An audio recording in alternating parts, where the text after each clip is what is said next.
Yung loyal na natiling single, yung nanloko may bago na agad. Kasi napansin mo ba, pagkatapos ng breakup, yung tapat na partner ang nananatiling single, tahimik, nasasaktan, naghihil mag-isa, dinadala ang bigat ng walang kasama. Pero yung nanloko, may bago na agad. Hindi pa nga to yung luha mo, may ka-holding hands na siya. Hindi pa nga tapos ang sakit mo, nagpo-post na siya ng happy kasama ang iba.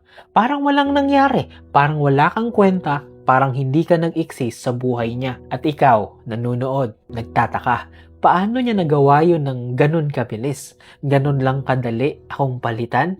Kasi alam mo ang masakit na totoo, hindi siya nag-move on. Lumipat lang siya ng tao at magkaiba yun. Malayong malayo ang pinagkaiba. Kasi ang move on, may healing, may proseso, may sakit na hinaharap ng harapan. Ang lumipat, may distraction. At ang distraction, hindi healing. Pantapal lang yun sa sugat na hindi nalilinis. Pantapal lang yun sa sugat na hindi nililinis. At ang sugat na tinatapal lang, na-i-infect. At mas lumalalim habang pinapanggapan niyang okay na siya. Sa psychology kasi, may tinatawag na rebound attachment. Ang cheater, hindi nakakayanan ang mag-isa. Hindi dahil mahal niya ang bago, dahil takot siya sa sarili niya. Kasi kapag mag-isa siya, sino ang kausap niya? Ang sarili niya. At ang sarili niya, alam niyang mali siya. Alam niyang siya ang problema. Kaya kailangan niya ng tao agad. Hindi dahil in love siya, dahil kailangan niya ng distraction para hindi niya harapin anong klaseng tao siya. Manloloko, cheater siya. At ikaw, kabaliktaran. Ikaw nandito, mag-isa.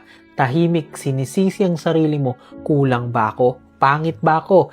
Hindi. Hindi ikaw ang kulang. Ikaw ang may lakas na harapin ang sakit na hindi tumatakbo. Siya, tumakbo. At ang tumakbo, hindi nag-heal. Na-postpone lang ang breakdown. At alam mo, mas masakit ang breakdown na pinigilan. Kasi ganito yun ha, ayon sa behavioral science, may tinatawag na emotional avoidance cycle. Ang cheater lumilipat ng tao para hindi mag-reflect, para hindi aminin na siya ang problema.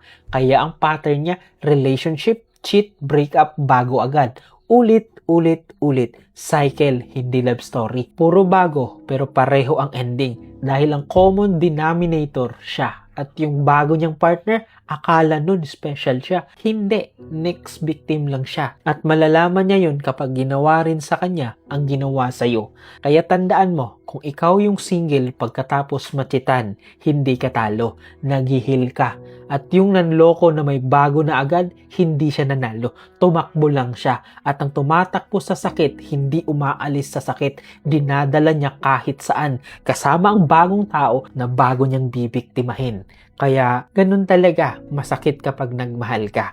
Pero, tandaan mo, makakaya mo yan. Huwag mo nang tanungin yung manloloko bakit may bago siya agad. Ganun lang talaga yung mga tarantadong walang respeto.